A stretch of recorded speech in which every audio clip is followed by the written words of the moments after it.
Welcome to the third video out of 6. In this particular session we're going to be looking at people.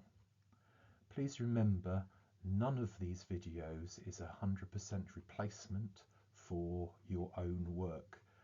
I'm not going to have time in one session to cover every element of the course. You need to have reviewed your own notes, completed your own revision, gone through the knowledge organisers, practiced your own questions. A reminder that the idea is, after the knowledge review, you will have a go at the questions, pausing the video for each one, and then after you've got your answer, checking what you've written with the mark scheme that I will run through. Let's start off with looking at the role of human resources. Unless you are lucky enough never to have to work, at some point you're going to go through a recruitment process. It is also likely that you're going to be trained. You are likely to have performance reviews. And if you're unlucky, there may be some grievances or some disciplinary procedures that you have to go through. All of this comes under the remit of human resources. All the time, while the HR department is looking at the recruitment, training, grievances and disciplinary sections, they have to bear in mind employment law.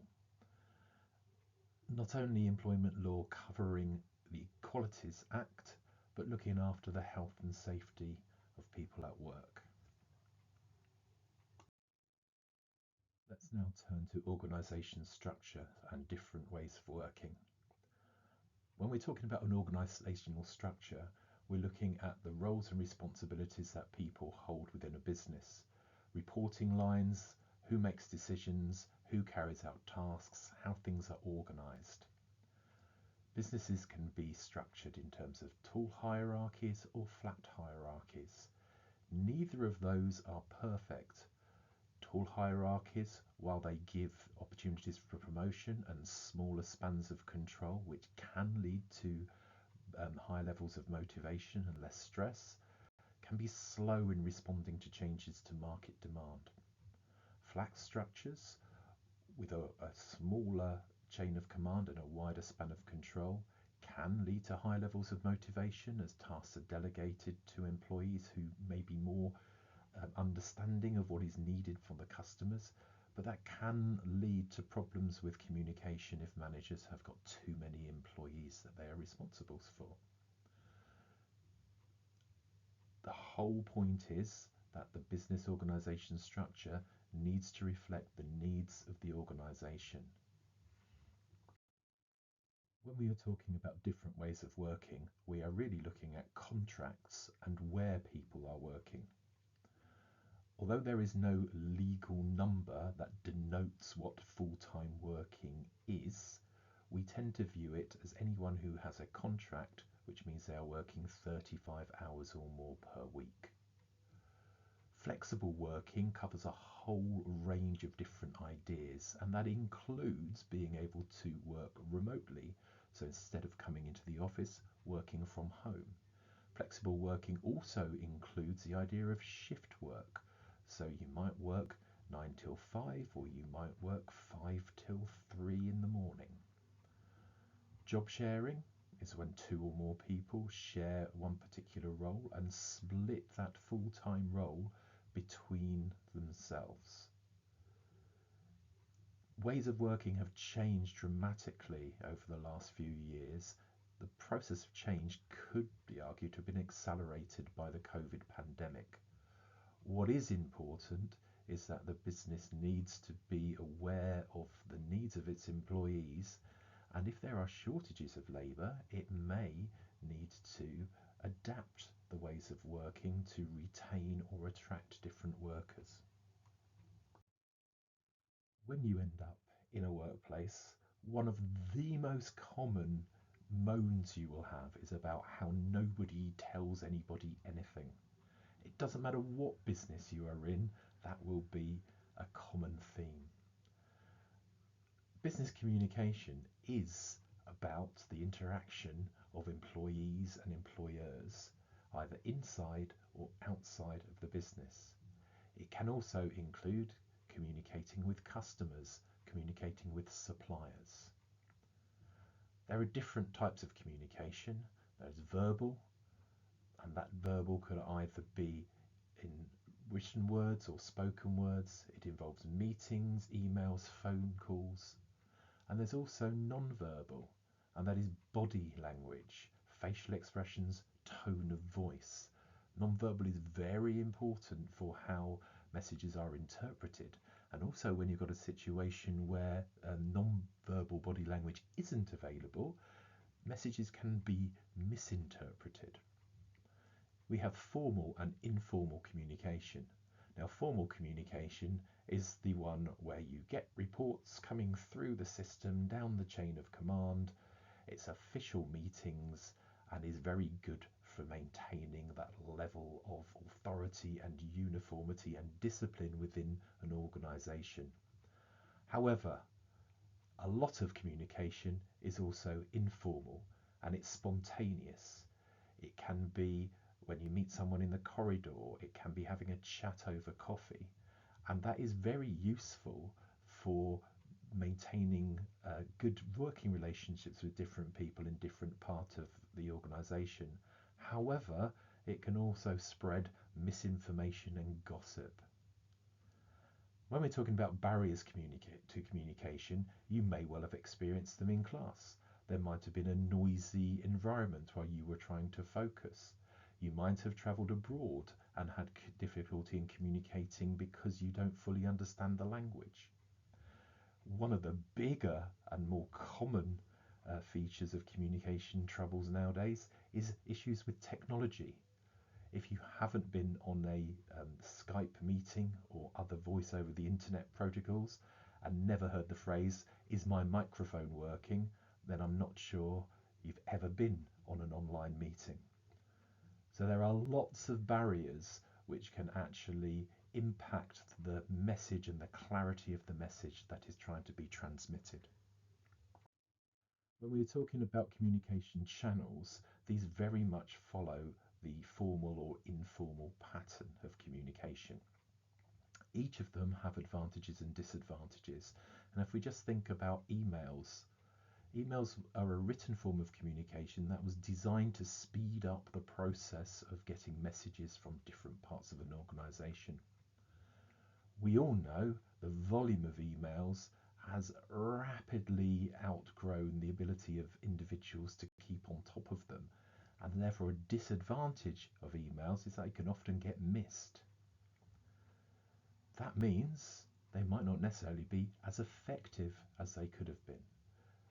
Overall, to be effective, your communication really needs to be concise, respectful, and understandable without confusion. External communication is when you are communicating with people outside of the business.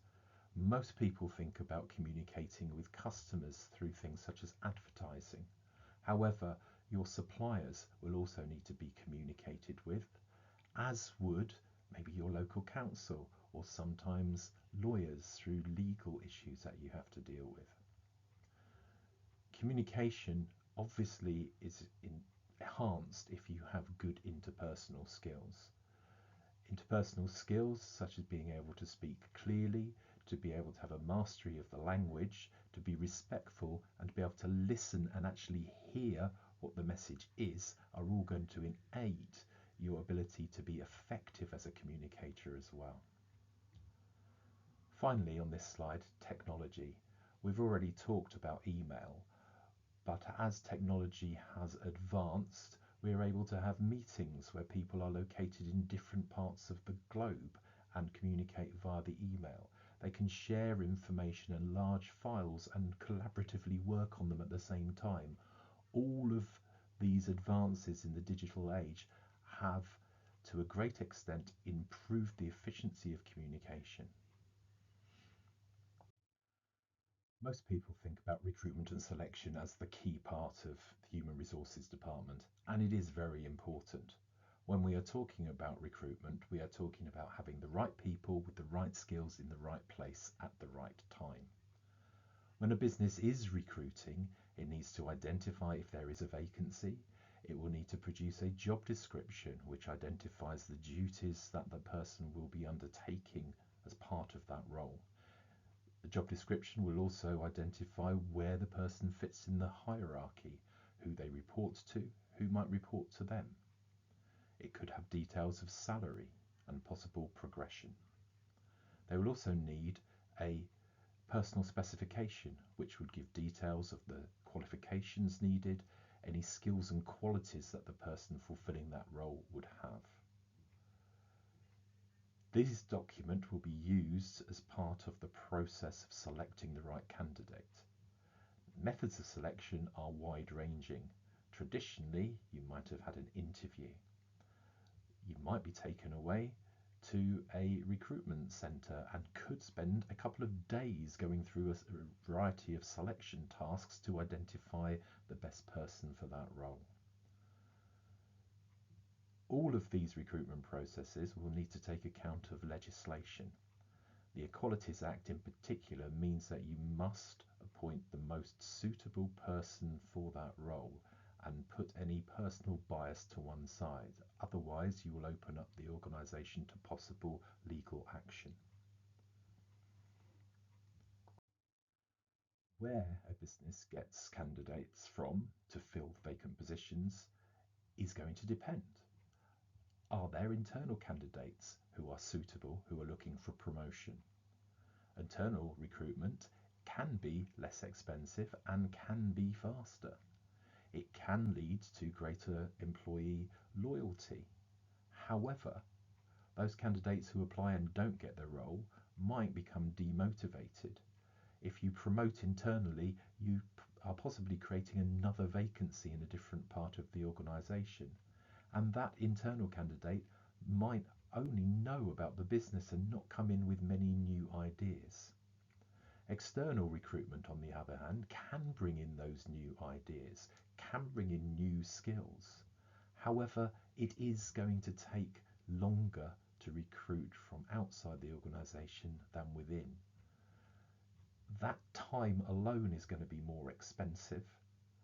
And another factor to be considered is you don't know the person coming into the business particularly well, if at all. Are they the right fit? Is that going to cause tension? So external recruitment has advantages and disadvantages as well. The issue is that if you have a poor recruitment process, that's going to have big impacts.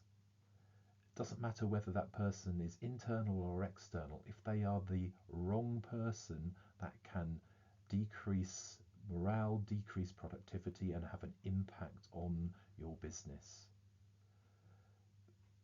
Post-COVID, we have seen a retention of the use of technology in interview processes. Video interviewing, using social media to get advertising for positions has all become more and more common. Sometimes the use of technology can actually make the recruitment process faster. And when the recruitment process is faster, that is generally saving the business money and keeping costs down. Motivation is an important role for any manager and any human resources department. Motivation is understanding the reasons why an individual behaves in a certain way.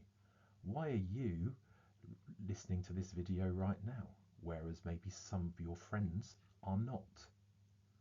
There are two types of motivation, intrinsic and extrinsic.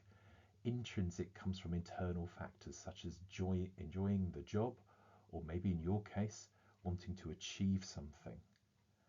Extrinsic motivation comes from external rewards and benefits like salary, recognition, being able to move up within an organisation. Could there be some financial reward that your parents have dangled in front of you if you achieve your GCSEs, and that's why you're watching this video? Although your course doesn't require you to understand the theories behind it, there are certain scientific theories that underpin all the motivation techniques that are used. Maslow's hierarchy of needs establishes basic needs of safety and security that having a job will provide through its salary, all the way through to the top where training enables you to develop and grow as a person. Herzberg's two-factor theory talks about the fact that there are motivators and hygiene factors. Hygiene factors such as a nice working environment, for example, nice toilets to go to, don't motivate you, but if they're not there, it's a demotivating factor. And Taylor's scientific management was a general principle that human beings are a little bit lazy, they need to be controlled, and you need to break down the tasks into measurable objectives that you can keep track of. How businesses decide to motivate their employees, as I said, will be based upon what they believe is the most effective theory to use in their business. Retention is about keeping employees once you have them. It's an important factor because hiring and training new employees takes a lot of time, which costs money, and the training itself takes time and money. Having a high staff turnover can cause some form of reputational damage. Well, why are these people leaving? What's wrong with that business? There are lots of different strategies that can be used to keep your staff with you. Salaries is one. Ensuring that you have a fair work-life balance is another. Creating training opportunities and promotional opportunities might be another one. And it could be simple things like just saying thank you, which makes staff feel valued and appreciated. If you keep staff, you are reducing your recruitment costs. If you keep staff and you retain them and they are happy, that can lead to improved customer service. That can lead to keeping your customers as well, which can have an impact on your sales. As I mentioned on the last slide, training can be a strategy that's used to retain staff. Now, training is also something that you might need when you start a job. Everybody should have some form of induction training when they start the job to get them to understand where they fit in the organisation, who their boss is, who their co-workers are, key things like where's the toilet. But that is not going to help you develop your career or to understand how to do your job specifically. When we are looking at that, we're looking at either on the job or off the job training. Now, on the job training, as it says, is when you stay in the business to understand how to do your particular role. You may be sat with somebody who is experienced and learn by watching them.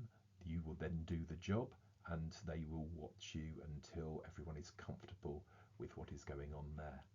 The trouble is with that particular style is the person might have some bad habits that they are teaching you. They might not be a very good teacher. Off-the-job training is more expensive. It's when you're sent away outside of the building to learn how to do a specific task. Now, although this is expensive and time-consuming, you are likely to be taught by professionals here, and you can come back with new ideas and new skills that you could then introduce into the business. A second danger of the job training is that it might sometimes seem difficult to apply what you are learning into your role when you get back. There is no wrong or right way as whether training should be on or off the job. It is going to depend upon the budget of the business and the context of the business.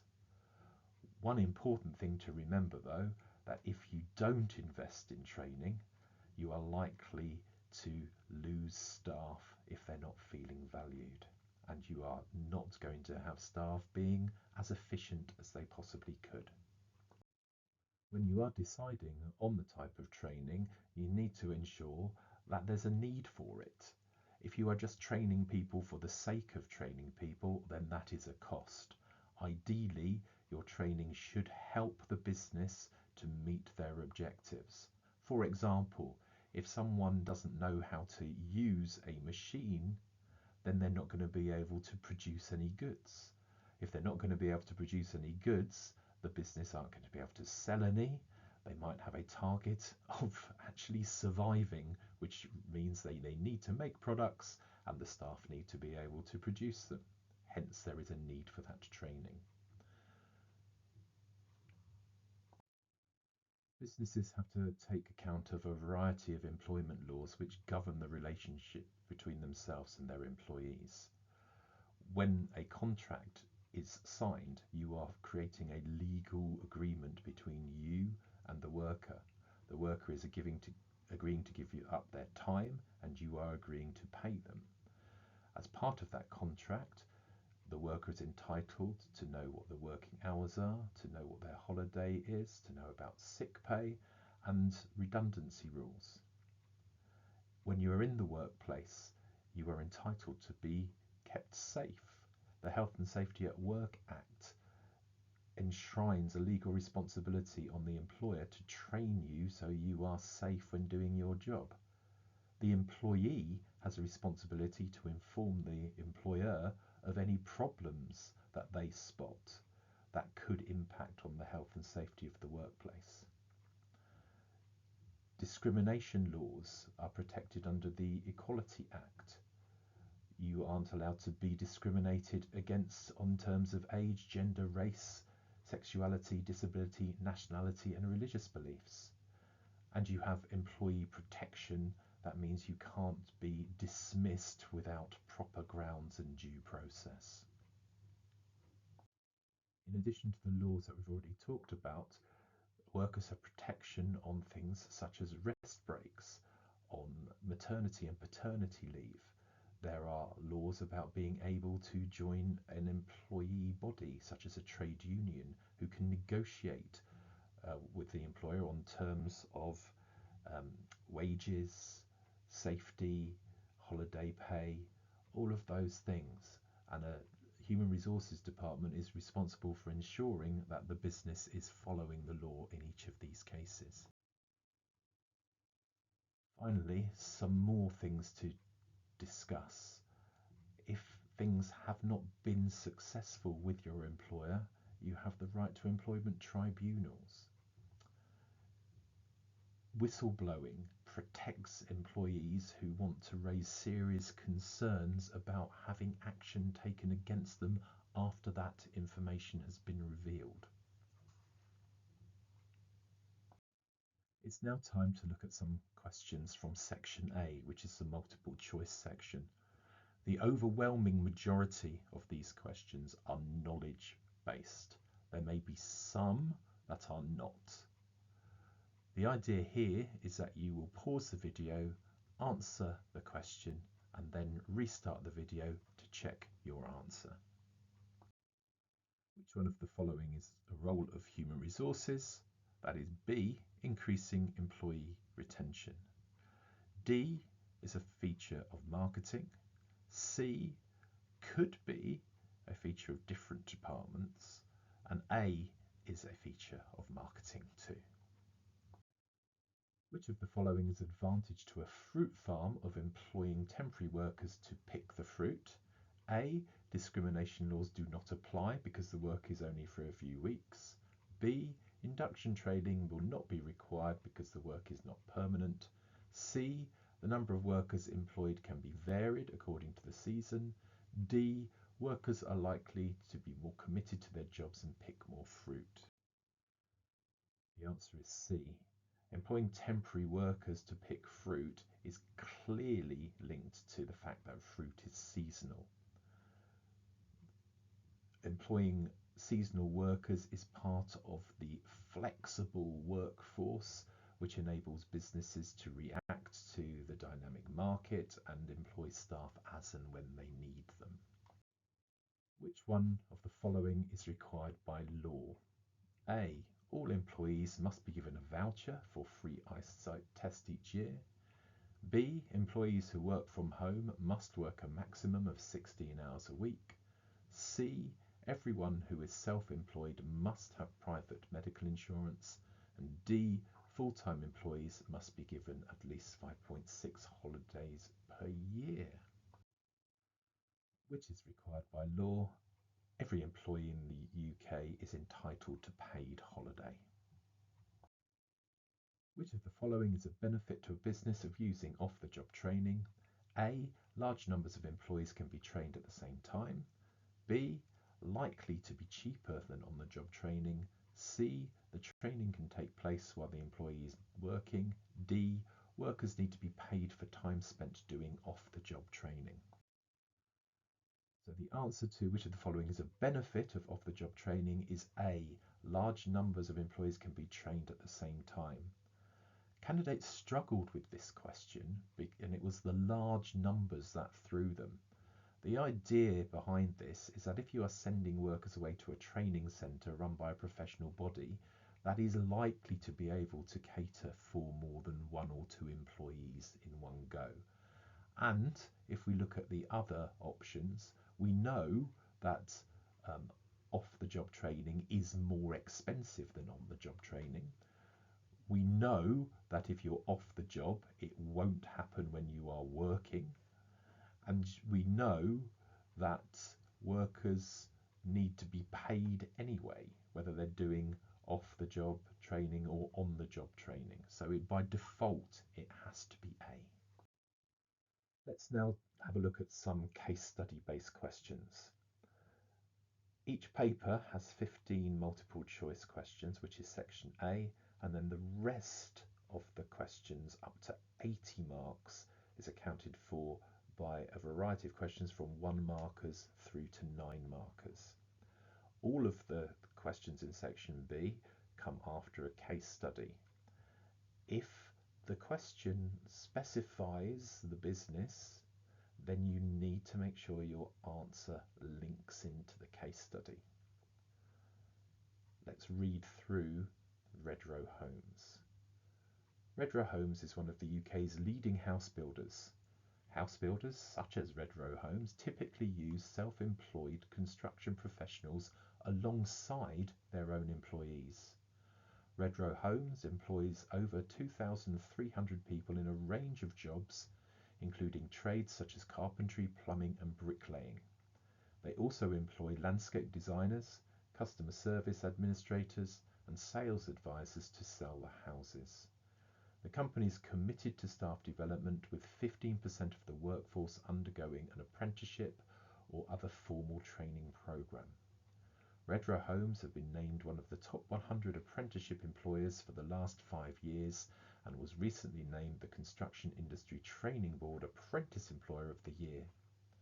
At any one time, the company employs at least 130 apprentices, as the company feels that is an excellent way to find and develop young, motivated staff. The company offers apprentices a clear career path whereby they gain qualifications alongside work experience and a good wage. Explain one method Redrow Homes head office employees could use to communicate with staff working on one of its building sites. 1 mark for AO1B, understanding, so identifying a method that could be used by Redrow to communicate to people on building sites. AO2, application, you need to ensure that your answer is embedded in Redrow's business area, so it is building houses. And then AO3A, a mark for analysis. So what is the impact of the technology, the methods that you are going to be talking about? Pause the video, have a go answering the question, and then restart it when you're ready. So let's start having a look on the right-hand side of the mark scheme. So there's 1 mark for identification of an appropriate method, 1 mark for contextual reference, and 1 mark for an appropriate explanation. If you look a bit further down, it says do not award any marks if the method is too vague. So if you just say digital communication, what do you mean by digital communication? Online, what are you talking about? Are you talking about email? Are you talking about voice over internet protocol? So be specific. If you look at the next point down, it says do not accept meeting without explanation. Okay, so it's talking about head office staff communicating with workers on one of the building sites. A meeting would mean that they have to be in one particular place. So if you wanted to talk about a meeting, you would have to ensure that you'd identified that somebody had travelled from head office to the building site, or someone from the building site had travelled to head office. Let's have a look on the left-hand side of the mark scheme. So, email, text, phone, mobile phone, face-to-face, messaging, instant messaging, radio walkie-talkie, all of those things would give you a mark for the appropriate communication, so the AO1B, understanding of what communication can be. Putting it into context, it needs to be linked into things such as a plumber on the building site, a carpenter, and then you need to talk about how the technology is useful. So if we look at the bullet point about email, it means that multiple recipients at once could be contacted with. You've also got a record of the communication. So let's have a look at some of the exemplar responses. Texts, so you get an AO1B mark for that one, do not have to be read immediately.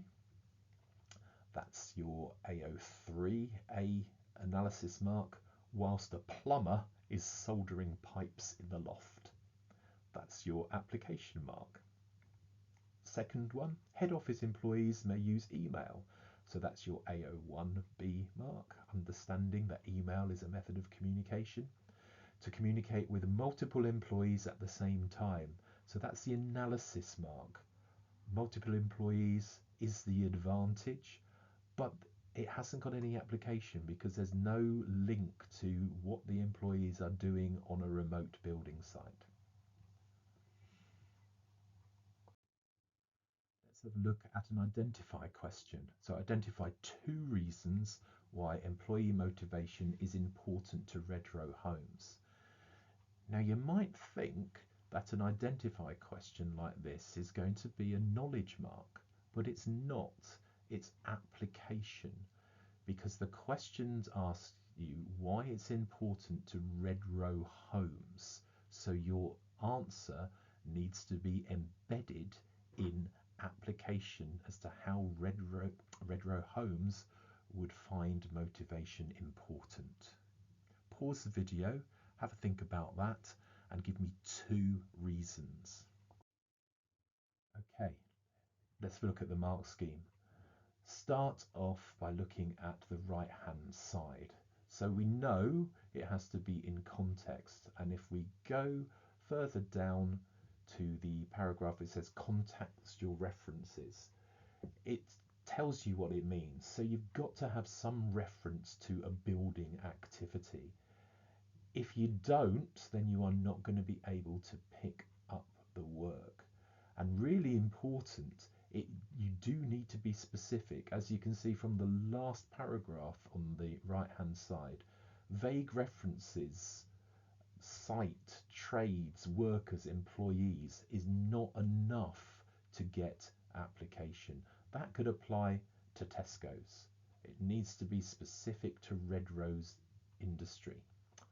Let's have a look at the left hand side, and you can see a range of different potential options there. So it's going to improve the quality, improve the quantity, maybe. Motivated people work harder so they could produce more houses.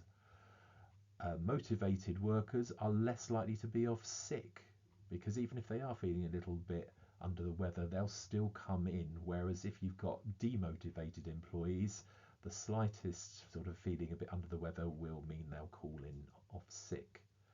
Punctuality, same thing. Again, if you're motivated, you want to be there on time. If you're motivated, you are likely to stay. So that's the retention, the low labour turnover.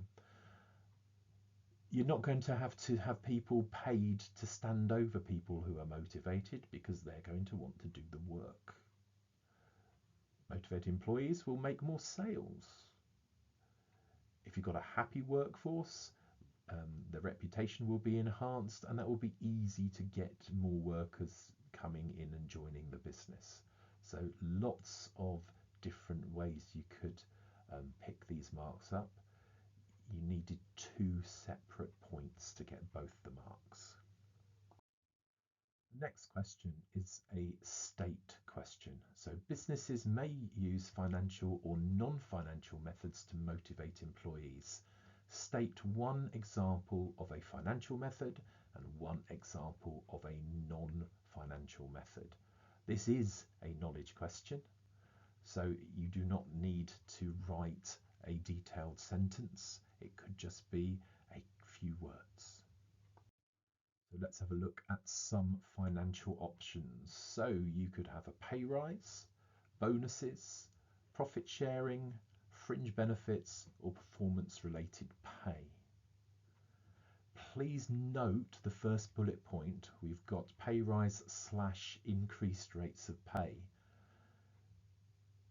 Those, if you wrote both of those things down as your 2 points, you would only get 1 mark.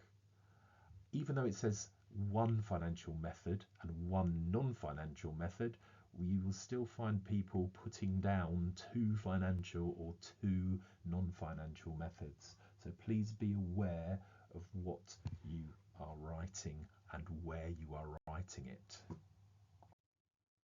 Examples of non-financial methods: praise, promotion, improved working environment, giving out an award scheme, additional holiday, job enrichment, rotation or enlargement, consulting with workers, employee participation scheme, which is similar to consulting with workers, giving out certificates, employee of the month, gifts or gift vouchers, team bonding sessions.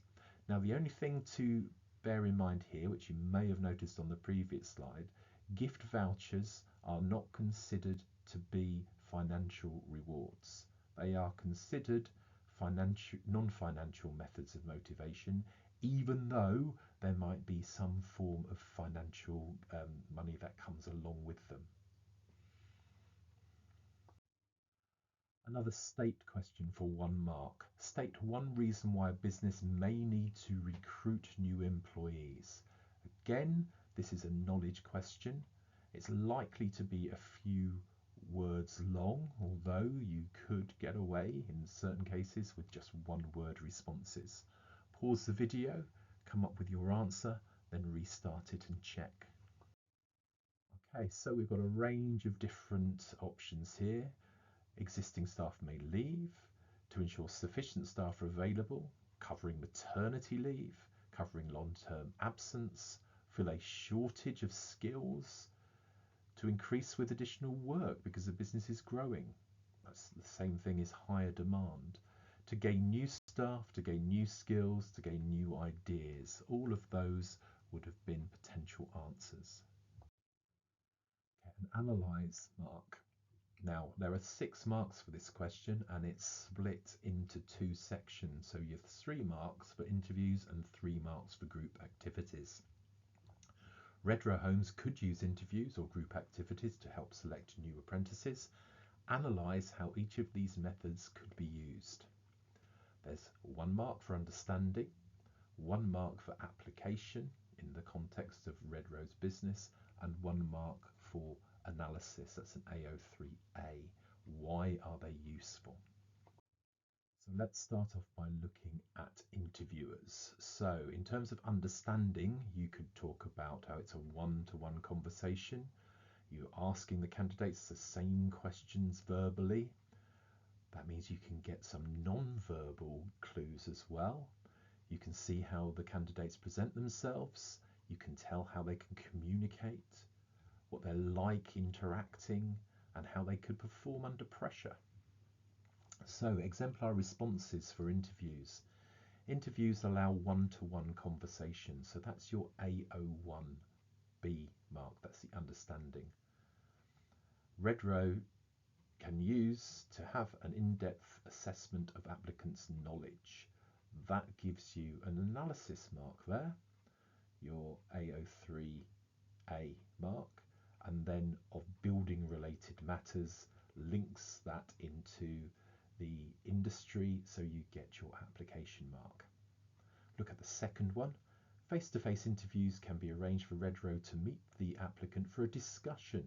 So a conversation, that gives you your AO1B knowledge mark. This allows Redrow to assess how well the applicant can communicate. That's your analysis mark. But you notice there's nothing to do with the industry there, so the candidate is only picking up 2 of the 3 marks. Let's move on to looking at group activities. So in terms of understanding, its applicants are asked to work together, team working. You can assess interpersonal skills as you see people interacting with each other, the ability to lead, the ability to be a team player. So let's have a look at the exemplars. Redrow Homes can assign a task where all the applicants work together. That is your AO1B understanding mark. To solve a problem related to a scenario on a building site. So they've given the AO2 application mark there. We're talking about buildings. This allows the interviewers to observe a candidate's interpersonal skills. That is your analysis mark. If we look at the second exemplar, this is where applicants are put into teams, so that shows understanding, to work on a task together. The interviewers can then assess each applicant's leadership skills. So that's the benefit to the business, why the group activity is a good thing. But again, there's nothing related to building there, so again, they're not picking up the application mark.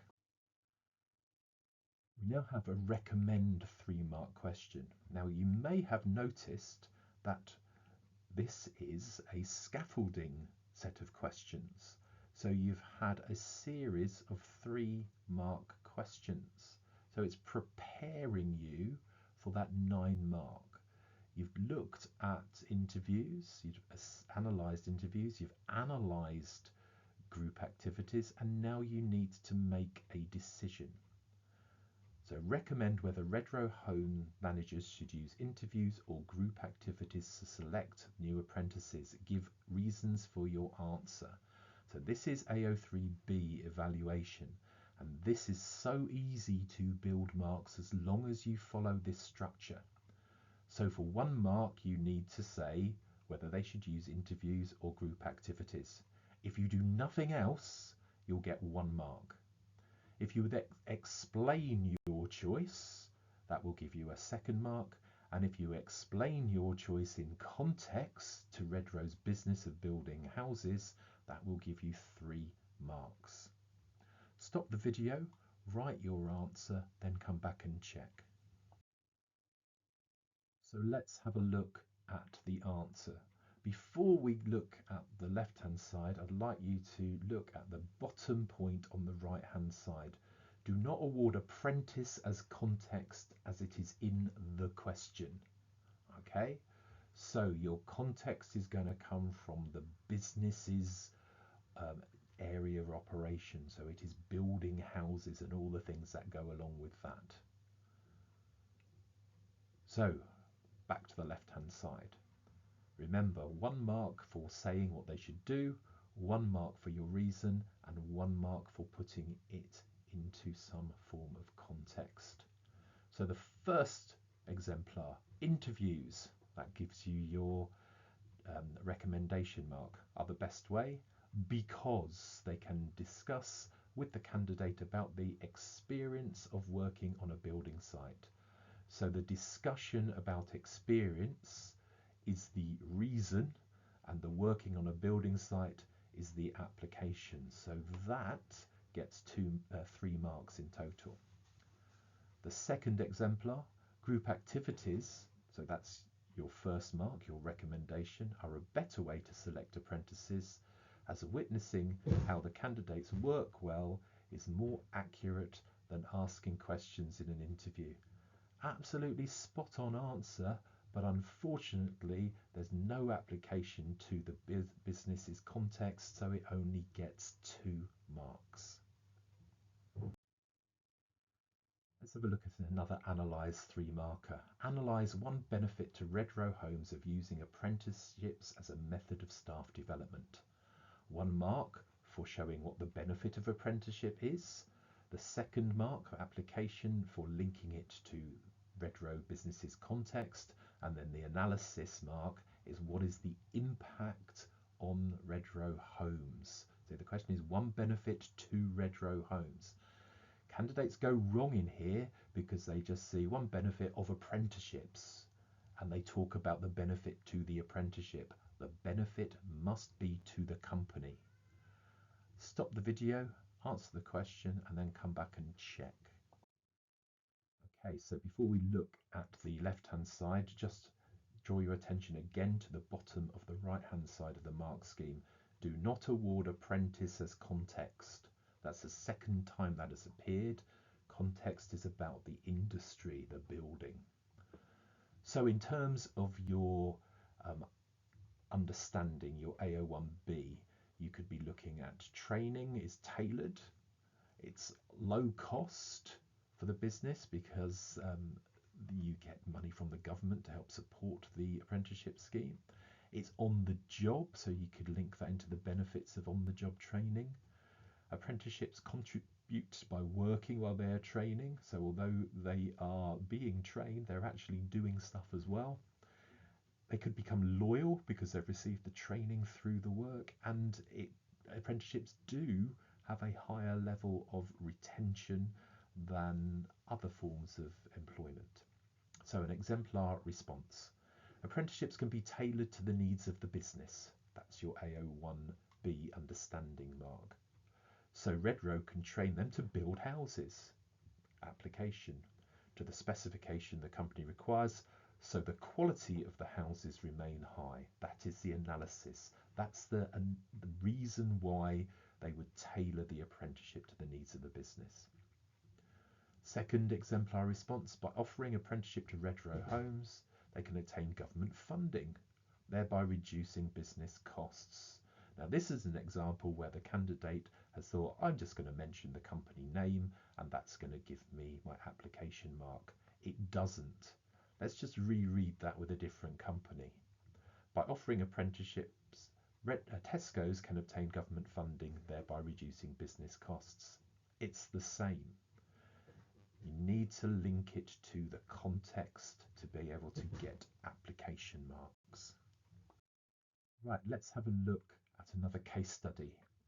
Beautiful Buds plc is a company which grows plants that are sold to garden centres throughout the UK.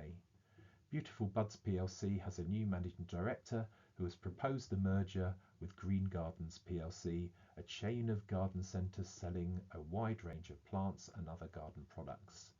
Green Gardens plc is currently one of the country's largest plant and garden retailers, with a market share of approximately 12%. The vertical merger will result in one company owning a chain of garden centres as well as growing the plants which are sold in these retail outlets. Beautiful Buds plc currently has 124 employees. Its managing director is looking to make the business more efficient, as in planning to change its organisation structure by removing 2 layers of management. This change is planned before the proposed merger. The managing director believes that the tasks carried out by middle managers and team leaders can be effectively completed by employees either below or above them in the structure. The estimated redundancy costs due to the restructuring are £200,000. You've then got a diagram showing the original and the proposed organisation structures and the salaries of different positions within the company. So the first question is an analyse question. Now, if you have looked at the other videos, you will have seen this question before, as although technically it's about business activity, so theme 1, you could answer it from an operations or a marketing or a human resources point of view. So when we look at the answer, we're going to just focus on the people aspect. So analyse the impact on two stakeholder groups of the proposed vertical merger. AO1A for understanding, so that's identifying a stakeholder. AO2 application, linked to the context, in this case garden centres and plants. And AO3A analysis, what's the impact on the stakeholder? So unlike the previous question, which was focused on the company, this is asking you to focus on the stakeholder. So let's have a look at the mark scheme. We're only focusing on employees in this bit in terms of job losses, because that does fit in with the human resources content. So employees as a stakeholder, job losses, job insecurity, could also be promotional opportunities, etc. Down at the bottom with the exemplar response, employees, that will give you the understanding AO1B mark, would be affected by the merger as it may lead to greater job opportunities for more employees. So that's the analysis bit, greater job opportunities. You will notice though, there's no application mark there. It would have needed to talk about the ability to have a different opportunity within the new organisation. There are two companies coming together as one. That could lead to promotion opportunities. Now let's look at a recommend question. Recommend which stakeholder group will be most affected between the merger between Beautiful Buds and Green Gardens. Give a reason. Again, this question could come from a different point of view, and I'm just focusing on if it was being answered from the people aspect. So 1 mark for the recommendation. This is an evaluation question. So should they or should they not merge? 1 mark for just making that decision. 1 mark for explaining your reason, and then 1 mark for applying it in context to the business. So making sure you are talking about plants and garden centres. Now, as I said, this could be answered from different perspectives, and it is most likely to fall into the business activities section, but we do talk about employees and we do talk about losing jobs, which is why I've included it in the people section. So let's have a look at the second exemplar response. Employees are likely to be the stakeholder group most affected. Okay, so employees gives you the first mark because you've identified a group. Most affected by the change because it may lead to some of them losing their job. That gives you the second mark because you've explained your reason, but there's no application there. So if you'd have linked it back to the different type of people that would be affected, or how many layers are being taken out, the redundancy as a result of that, that would have given you a particular into the third mark available for this. But just look at the right hand side bottom point. Managers and leaders are too vague. You need to be specific. Who was losing their job? That would give you the mark. Right, let's move on to a 9 mark discuss question. Now, in paper 1, the 9 mark question will expect you to do something with numbers. And you will get that mark for application. So discuss with reference to the data in text 3. The data has got numbers in it. Whether Beautiful Buds should go ahead with the plan to change its organisation structure. 9 marks. There's a knowledge mark, could be for definition. Your AO1B understanding, so talking about organisation structure and what is going to happen in Beautiful Buds. I've already talked about the application mark, should be focused on numbers, and you should have 2 separate points of application to pick up both of those marks. AO3A, there are 2 marks for analysis.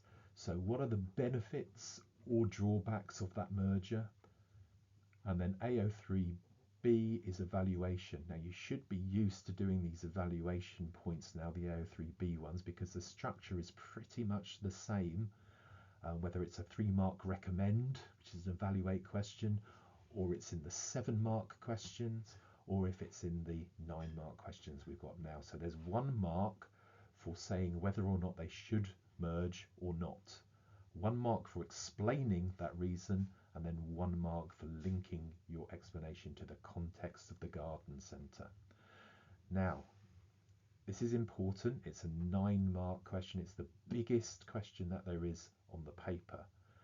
Please spend 9 minutes, or 9 minutes plus additional time, if you're entitled to that, writing your answer. Pause the video, then come back and go through the mark scheme with me. So for the knowledge mark, you could do a definition of organisational structures, or you could talk about the different types of structures: hierarchical, tall structures, flat structures. You could talk about span of control, chain of command. You could talk about delayering. All of those would give you potential marks within the knowledge and understanding element of your answer. Application, as I said, we're talking about the money side. So talking about the savings, talking about the extra costs of new supervisors. 32 staff will be lost. You could have done a bit of a calculation and worked out what that is as a percentage. All of those are possible points that you could use for application. For analysis, you could be talking about positive impacts such as improved communication, motivation, reduced costs, profit, senior managers being closer to customers and how that will impact the business. Negatives, you could talk about damaged reputation, demotivated workforce, and what the impact would be on the business. And then for evaluation, should or should they not go ahead with the merger? Remember, you do not have to do what this exemplar response says. And I'll talk about that in a minute. Okay, so moving from a tool to a flat organisation structure, that gives you the knowledge mark because you've talked about tall and flat structures, involves delayering, which means staff will lose their jobs.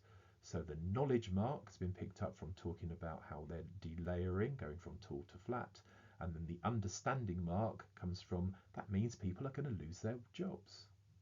This will enable the business to reduce the amount spent on salaries. So that's the impact, that's the analysis. They're going to be able to cut the amount spent on salaries. And then it goes on salaries by £600,000. That's application. They've identified how much salaries are going to go down for middle managers and by £700,000 for team leaders. So that's your 2 bits of application. Because the 2 layers of management will disappear. The total saving can be used to improve the business to support future growth. Again, so that's an impact. They're going to be able to invest in the future. And then we come to the evaluation paragraph. I think that the change should go ahead. So they've said that they think it should. Yes or no, 1 mark. Because in the long term, they will save a wage bill. That's the analysis part coming through, or the justification, explanation of your choice, which they can reinvest in developing new varieties of plants. And there you go, they've got the link into the context, so they pick up all 3 marks for evaluation. Now, I said you do not need to do what they have done on that evaluation paragraph. You don't need to say I think. It's just wasting time. Put the business in front. Say, Beautiful Buds should merge. That's it. Don't need to say I think, I recommend. Be concise with your answer. Now, I just thought I'd show you how this particular type of question is marked. So it's marked on a grid section. 1 mark for knowledge, 1 for use of the organisation terminology, 1 mark for the benefit, up to 2 marks for using the data, up to 2 marks for talking about the benefits, why it is a benefit to the business, and then the 3 marks which we've discussed before about whether or not they should, the reason, and then the contextual evaluation. I would recommend that you actually look at this particular grid and spend some time going through it, because it does make logical sense, and if you can build your answer working from the left to the right, then you are pretty sure you are going to be able to pick up all 9 marks. Okay, that is the end of this particular video on people. Please make sure you have done your additional work, because I have not got the time to go through every element of this section. You need to do your own revision using the knowledge organisers and other online resources, as well as your folders. Thank you very much, and I'll see you in the next video.